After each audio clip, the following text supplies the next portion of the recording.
Annyeonghaseyo everyone! Isa ka ba sa mga EPS na patapos na ang visa pero hindi pa rin tapos ang plano at projects mo? Kaya mas pinili mo na lang na magstay sa Korea as undocumented or TNT? Well, bago matapos ang visa mo, ay mas makabubuti na kumuha ka muna ng private insurance para kapag dumating man ang panahon na maging TNT ka na, ay sigurado na may maasahan kang financial assistance sa panahong hindi mo inaasahan. Ano nga ba ang mga benepisyo makukuha kapag may sarili kang private insurance kahit TNT ka na?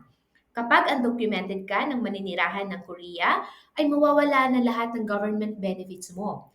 Pero kung bago matapos ang visa mo, from 3 months to 6 months, at nakapag-avail ka ng private insurance, ay covered ka pa rin ng hospitalization and medication ng 40% refund plus the benefits na babayaran ka mismo ng insurance base sa nakalagay na benefits amounts na nasa inyong insurance plan.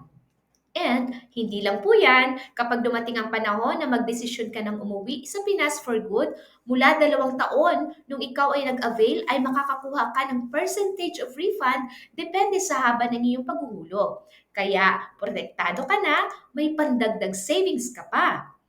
So ano pang hinihintay nyo? Ngayon pa lang ay mag-avail na kayo ng inyong private insurance habang may visa ka pa at habang may pagkakataon ka pa dahil walang makakapagsabi kung ano ang mangyayari bukas at sa hinaharap.